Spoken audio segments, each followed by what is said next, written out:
तो जगन्नाथ का पुरी में अगर आप किसी को अंदर आने नहीं दोगे तो क्या बात है, जगन्नाथ को लेके जाएंगे। सीधा जगन्नाथ को लेके गया और पूरा दुनिया में अभी जगन्नाथ घूम रही है। इसका प्रमाण अजमेर में भी जगन्नाथ देव आ गए, आप लोग देख सकते हैं वहाँ पे बैठे हैं और थोड़ा बाद में रात में आ जाएंगे। और हम सब लोग जगन्नाथ के बारे में थोड़ा सुनेंगे और ऐसे तो बातें होते रहते हैं, जितने ही रथ यात्रा होते हैं जगन्नाथ के बारे में आप लोग सुनते हैं और ऑनलाइन में भी अभी सब लोग सुन रही हैं। लेकिन जितना बार हम लोग इसको सुनेंगे उतना ही हमारा हृदय को शुद्ध होगा, आनंद मिलेगा। तो आज हम लोग जगन्नाथ का पुरी के बारे में और जगन्नाथ की महिमा के बारे में थोड़ा हम लोग सुनेंगे। तो आप लोग जानते हैं, लास्ट में भी हम लोग थोड़ा सा चर्चा किया था, भगवान श्री कृष्ण हैं पूर्ण पुरुषोत्तम भगवान। सारे शास्त्र में सृष्टिकर्ता ब्रह्मा भी लिखते हैं, ईश्वर परम कृष्ण सच्चिदानंद विग्रह अनादि आदि गोविंद सर्व कारण कारणम गोविंदमादितम तमहं भजामि। श्रीमद् भगवद गीता में भी भगवान कहते हैं, अहम सर्वस्य प्रभुः मत्तः सर्वं प्रवर्तते इति मत्वा वदन्ति मां भूरिभावः। और चैतन्य चरितामृत में भी वर्णन है, एकला ईश्वर कृष्ण हर्षवृत्त जर जैसे न जैसे तैसे कर नित्य। श्रीमद् भागवतम में भी वर्णन है, एतेषां शकला पुंस कृष्णस्तु भगवान स्वयं इंद्रारिवेकलम लोकम रेति युगे युगे। इस श्लोक को मेरे ख्याल से आप सब लोगों को पता है। जब आप लोग भी कोई महोत्सव करते हैं उसमें जो लिफलेट बनाया जाते हैं उसके ऊपर कृष्णस्तु भगवान स्वयं लिखा होते हैं और 4 अंश में 1 अंश लिखा जाते हैं, बाकी 3 अंश लिखते नहीं है। तो ये श्रीमद् भागवतम का श्लोक ही है। और वो भगवान की पहले अंश है संकर्षण, और संकर्षण ही महाविष्णु है। और महाविष्णु से जब श्वास छोड़ते हैं तब अनंत विश्व ब्रह्मांड सृष्टि होते हैं। और हर विश्व ब्रह्मांड में स्वयं गर्भदक्षायी विष्णु, महाविष्णु से और एक अंश आते हैं गर्भदक्षायी विष्णु। गर्भदक्षायी विष्णु हर ब्रह्मांड में प्रवेश करते हैं और गर्भदक्षायी विष्णु का नाभि से कमल आते हैं, उस कमल में ब्रह्मा जी का जन्म होते हैं। और ब्रह्मा जी हम सबका इस शरीर को सृष्टि करते हैं, आत्मा तो नहीं, क्योंकि आत्मा ना तो जन्म लेते हैं ना मरते हैं, हमारा इस शरीर को नाश हो जाते हैं। भगवत गीता में वो कहते हैं, न जायते म्रियते वा कदाचन नयं भूत्वा भूता वा न भूयः अजनित्य शाश्वतयं पुराणो न हन्यते हन्यमाने शरीरे ममैवांश जीवलोक जीवभूत सनातन मनश्शानि इंद्रियाणि प्रकृतिस्थानि कर्षति। या जो आत्मा है भगवान का अंश है और नित्य है, इसको ना तो जन्म होते हैं ना तो मृत्यु होते, ना बारंबार इसको उत्पन्न होते हैं। तो ब्रह्मा जी गौण सृष्टि करता है अर्थात हमारा जो शरीर है उसको सृष्टि करते हैं। और ब्रह्मा जी का आयु है 100 साल। कितने? 100 साल उनका आयु है। और वो पूरा 100 साल को बताए जाते परार्ध, या सॉरी 1 परा, और आधा को कहते परार्ध, प्रथम परार्ध और द्वितीय परार्ध, दूसरा परार्ध। तो जब 50 साल हो गया था और होने के बाद क्या होते हैं, प्रलय हो जाते हैं और इस प्रकार से चक्र चलते रहते हैं। और एक दिन ब्रह्मा जी ने सोचा, हम सृष्टि करते हैं, हमें ऐसा एक सेवा मिला है, लेकिन इस जगत में जीवों को ढला जाते हैं और सारे जीव दुखी हो जाते हैं, तो क्या लाभ है? इतने सारे जीव दुनिया में आते हैं इस सृष्टि में और सबके सब दुखी होते हैं। इसीलिए ब्रह्मा जी सृष्टि तपस्या करने लगे, भगवान से स्तुति किया और भगवान प्रकट हुआ। भगवान प्रकट होकर कहे, आप जाओ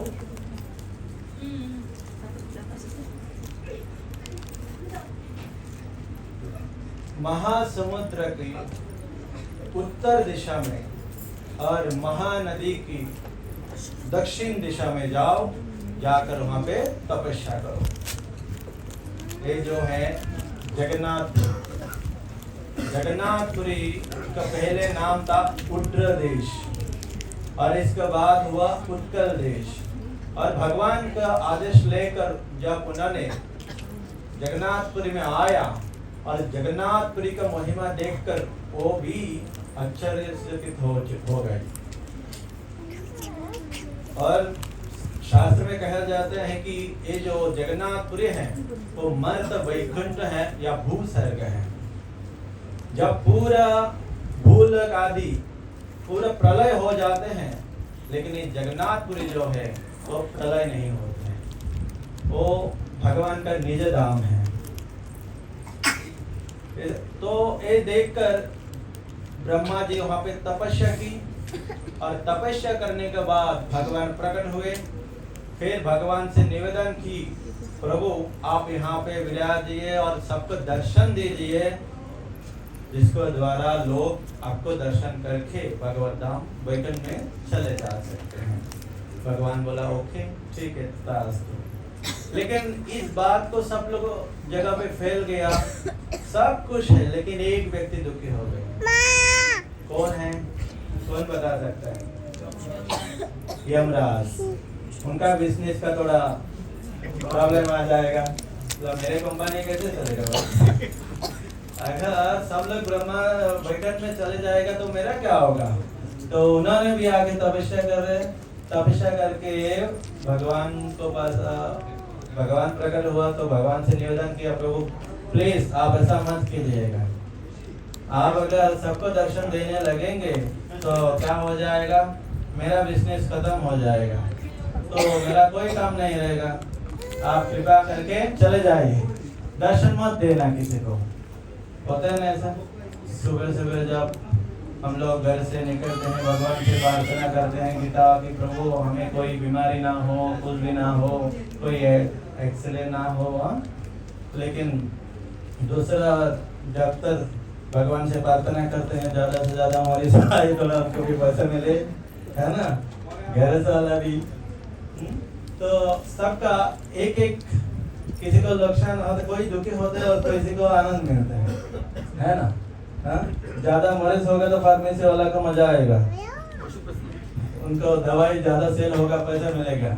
लेकिन जिसको मरीज होता है थोड़ा दुखी हो जाता है। उसी प्रकार से ब्रह्मा जी ने सबको आनंद देने के लिए सोचा और सब लोग को दुख से मुक्त करने के लिए सोचा। और यमराज सोचा नहीं, अगर ऐसा हो जाएगा तो मेरा बिजनेस खत्म हो जाएगा, प्रभु आप ऐसा मत कीजिए। तो भगवान ने बोला अभी क्या करें? लक्ष्मी की तरफ देख रही थी और बोला भाई ब्रह्मा जी कह रहे सबको दर्शन देना है, यमराज कह रहे नहीं दे रहे, क्या करें? तो दोनों का बात रखना है। बोला ठीक है, तुम दोनों का बात हम रखेंगे। अभी हम लोग सोने की रेत है, जगन्नाथपुरी में जो रेत था वो सोने के था पहले। एक कलियुग में लोगों के कारण सोच कर उसमें नॉर्मल बना दिया भगवान ने, क्योंकि अगर अभी भी सोने के रेत होता तो ज्यादा से ज्यादा खड्डा हो गया होता, लोग जाके उधर से उठा के लेके आएंगे, इसलिए वो गायब कर दिया। नहीं तो वो सोने के रेत था। बोला हम सोने के रेत में आत्म प्रकाश, क्या बोलते हैं हिंदी में, गायब करके रखेंगे। लेकिन जब हमारा बहुत शुद्ध भक्त इंद्रदुम्न स्वामी महाराज आएंगे तब उनका सामने हम अपने आप को नहीं छुपा सकते, हम प्रकट हो जाएंगे। बोला ठीक है। तो बोला तो मेरा बिजनेस कैसे चलेगा? तो बोला ये जो 5 क्रोश जगन्नाथपुरी है इसका अंदर तुम्हारा कोई काम नहीं चलेगा, तुम इसका बाहर करना जो करना है। जैसे भगवान के जितने सारे लोग तिलक लगाते हैं, कंठी लगाते हैं, हरि नाम करते हैं, उनके पास यमराज कभी नहीं आ सकते। स्वयं यमराज यमदूतों को कहा है, अजामिल का कहानी आप पढ़ोगे उसमें आएगा। तो कहते हैं जिसको कंठ में माला है और तिलक है और जो हरिनाम लेते हैं गलती से भी उसके पास मत जाना। अगर गया है तो दूर से प्रणाम करके आ जाना, नहीं तो तुम्हारे साथ हमारा भी दंड मिलेगा। तो क्योंकि ये वैष्णव लोग जो है भगवान का निज जन है, और वैष्णव लोग अगर कोई गलती करे, इसका मतलब ऐसा नहीं है दंड नहीं मिलेगा, मिलेगा, स्वयं भगवान देगा। यमराज नहीं देंगे, लेकिन भगवान उसे दंड देंगे। तो यमराज को कहा आपका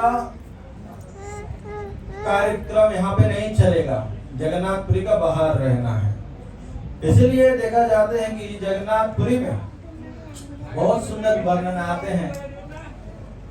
नील सागर का तीर में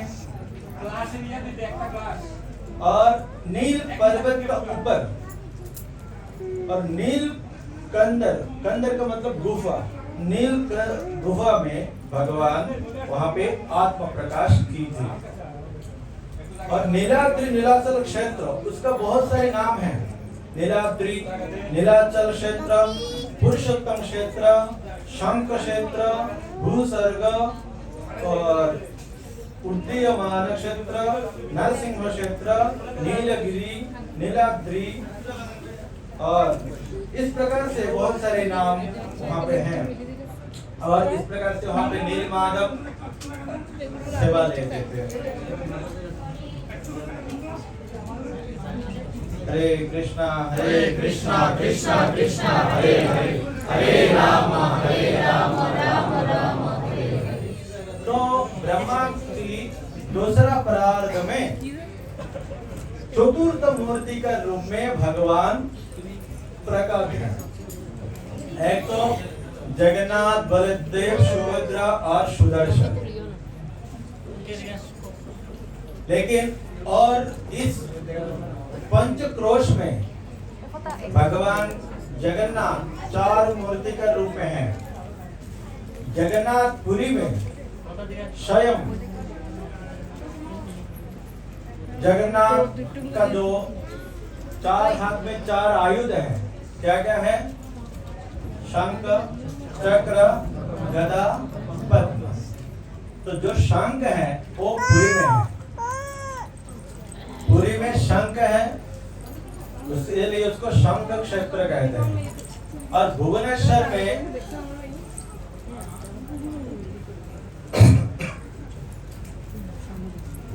में भगवान लिंग सुदर्शन को रखा।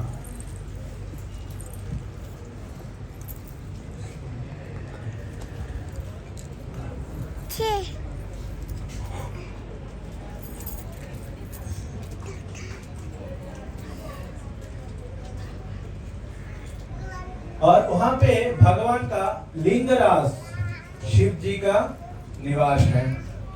फिर और एक है, इसका क्या नाम था? कोणार्क। कोणार्क में सूर्य भगवान है। और एक है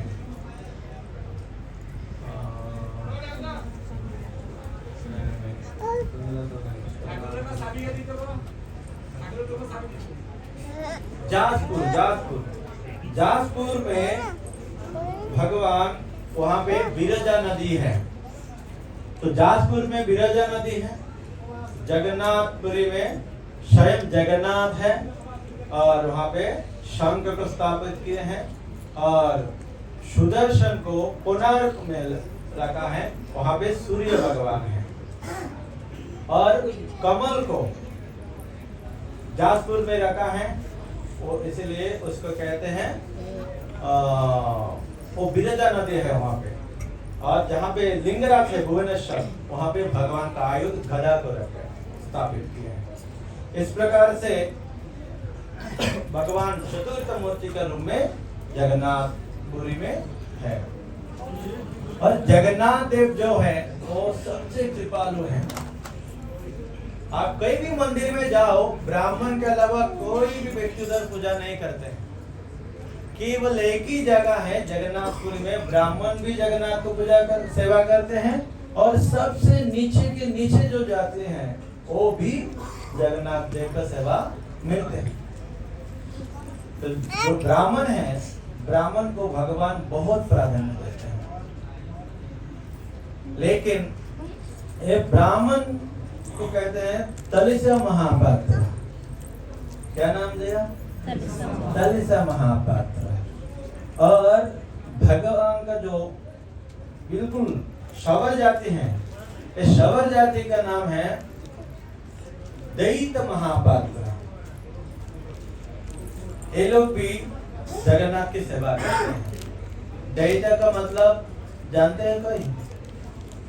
हम लोग भजन करते हैं, राधे जय जय माधव दैते गोकुल तारुणी मंडल माइते, राधे जय जय माधव दैते। दैत का मतलब है सबसे प्यारा है, सबसे प्रिय है। तो राधा रानी भगवान का सबसे प्रिय है। और ये जो सवर लोग हैं उनका नाम भी क्या आया? दैत महापात्र। ये लोग भगवान का, जगन्नाथ जी का बहुत प्रिय हैं। और ये लोग अपने आप को कहते हैं हम भक्त नहीं हैं, हम भक्त भी नहीं हैं, हम ब्राह्मण भी नहीं हैं, तो है क्या? हम जगन्नाथ का परिवार का लोग हैं। लगता है हम जगन्नाथ का परिवार का लोग हैं, हम ब्राह्मण भी नहीं है, भक्त भी नहीं है। और इसीलिए जगन्नाथ का जब नवकलेवर होते हैं उस समय ये लोग क्या करते हैं मालूम है?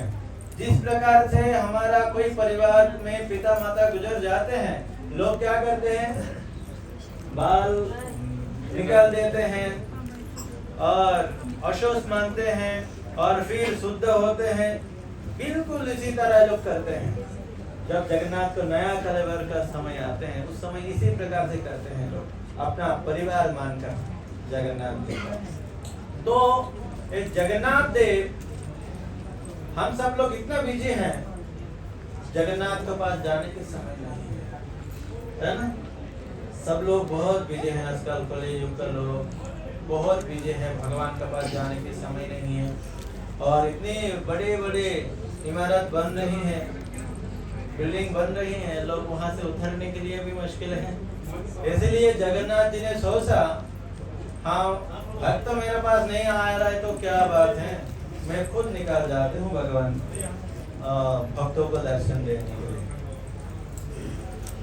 तो इसीलिए इस रथ यात्रा स्वयं भगवान निकल जाते हैं हमें कृपा देने के लिए। भगवान कितना कृपालु, आप देखिए जगन्नाथ का आँखें देख रहे हो आप लोग, उसमें पलक नहीं है, अपलक नयना, अनिमेष कहा जाता है। भगवान जब किसी को कोरोना आते हैं, टीवी देखते हो ना सब लोग, फिल्म देखते हैं, जब कोई रोने का सीन आता है तब क्या करते हैं? बाहर टीवी के बाहर बैठ के भी रोते हैं लोग। उस समय आके लालो हो जाते हैं ना, थोड़ा सा दया भाव आ जाते हैं, ऐसे क्यों हो गए यार। तो भगवान जगन्नाथ की इतना करुणा है, उनका जो आँखें पूरे के पूरा ज्यादा से ज्यादा लाल है और भक्तों को कृपा करने के लिए अपने पलक भी नहीं गिराते, इसलिए पलक भी नहीं है जगन्नाथ में। और जगन्नाथपुरी में आप जाओ, 24 घंटा में 22 घंटा भगवान की सेवा चलते रहते हैं। 22 घंटा जगन्नाथ की सेवा होते हैं, भक्त लोगों को दर्शन देते हैं। 2 घंटे के लिए बंद रहते हैं, उसमें भी देवता लोग आते हैं भगवान से मीटिंग करने के लिए। तो भगवान जगन्नाथ का कोई रेस्ट नहीं है और खाते भी है बहुत। इतना बार भोग लगाए जाते हैं। इंद्रदेव महाराज ने बोला, प्रभु आपको इतना खाना है, खाने के बाद जब आप हाथ धोते हो ना, हाथ को सूखने के पहले दोबारा आपको खाना है। तो इसलिए भोग लगते रहते हैं उधर। और जगन्नाथ का महाप्रसाद का इतना महत्व है, कहते हैं प्रसाद प्राप्त मात्रेण वक्ष्यते। और इस प्रसाद में अगर कुत्ते ने खाया हो फिर भी इसको अपवित्र नहीं माना जाते हैं, फिर भी वो प्रसाद लेने का अलाउड है। इतना महत्व है जगन्नाथ का प्रसाद के बारे में। तो छोटा सा एक कहानी बताएंगे, बताकर हम समाप्त करेंगे। टाइम भी बहुत हो गया, 2 बज गया। एक बार एक राजा था जगन्नाथपुरी में। उस राजा ने खेल रहे थे, पासा खेल रहे थे। उसी समय एक भक्त ने उनको प्रसाद ला कर दिया और वो इतना खेल में मग्न था, प्रसाद के ऊपर ज्यादा ध्यान नहीं दिया। बाएं हाथ में उन्होंने प्रसाद को लिया और बाद में उन्हें पता चला मैंने प्रसाद का अनादर कर दिया, इसको बाएं हाथ में लिया और खाया भी नहीं है। तो क्या किया जाए? राजा को कोई दंड नहीं दे सकता, इसलिए वो अपने आप मन ही मन सोच रहे हैं, दुखी हो गया। और मंत्री ने उन्हें पूछा क्या हुआ प्रभु महाराज, आप क्यों चिंतित हैं? बोला देखो एक भूत है, हमें बहुत सता रहे हैं, रोज रोज रात को आके हमें सताते हैं, हमें नींद नहीं आ रही। तो बोला क्या किया जाए? अब उसे मारो, काट दो उसे। बोला मैं बहुत कोशिश किया, मैं नहीं कर पाया। वो खिड़की से आते हैं और मुझे खींचते हैं, एक लंबा से एक हाथ आते हैं। तो बोला महाराज आज एक काम करो, आपका जगह पे मैं सो जाता हूँ, आप मेरे कमरा में सो जाइए, आज मैं देखता हूँ उसे क्या कर सकते। तो वो महाराज बोला ओके ठीक है। तो मंत्री ने सो गया और महाराज चले गई। तो आया खिड़की से एक लंबा से हाथ, सफेद और मंत्री ने जब देखा उस हाथ को काट दिया। वो बहुत खुश हो गया, महाराज मैं काट दिया उसको। और महाराज वो महाराज की हाथ था। महाराज खुद अपने हाथ को कटवाने के लिए जो जगन्नाथ का प्रसाद का अनादर किया, उसको दंड भोगने के लिए खुद इसका आयोजन किया और बिल्कुल कपड़ा को मोड़ कर रख दिया। और आया, बोला मंत्री जी ने बोला महाराज हो गया, अभी तो आपको कोई परेशानी नहीं होगा, आप आराम से सो सकते हैं। बोला बहुत अच्छा किया, तुम मेरा बहुत बड़ा उपकार किया, इसलिए मैं तुम्हारा बहुत बड़ा आभारी हूँ। तो बाद में देखा मंत्री ने, क्या हो गया प्रभु, आप क्यों इसको कपड़ा से लिपट के रखा, क्या प्रॉब्लम है? बाद में देखा, वो निकलने के बाद देखा वो महाराज की हाथ है। तब उन्होंने बहुत दुखी हो गया। बोला महाराज आप ऐसे क्यों किया, क्या बात है, क्या कारण? तब उन्होंने पूरा विस्तार से कहा मैं जगन्नाथ प्रसाद को आदर नहीं किया, इसीलिए मुझे दंड कौन देगा, हमें दंड मिलना चाहिए, इसलिए मैंने ऐसा किया ताकि हम दोबारा कभी ऐसे अहंकार हमारा हृदय में ना आए और इस प्रकार से हम अपराध ना करें। तो जगन्नाथ को बताया जाता है दर्शन करने से, जगन्नाथ को रस्सी को खींचने से तो हमारा सारे पाप निकल जाते हैं और हम भगवत धाम जाने के लिए यज्ञ हो जाते हैं। हरे कृष्णा, आप सबको बहुत बहुत धन्यवाद। और इस प्रकार से अगला 28 तारीख को भी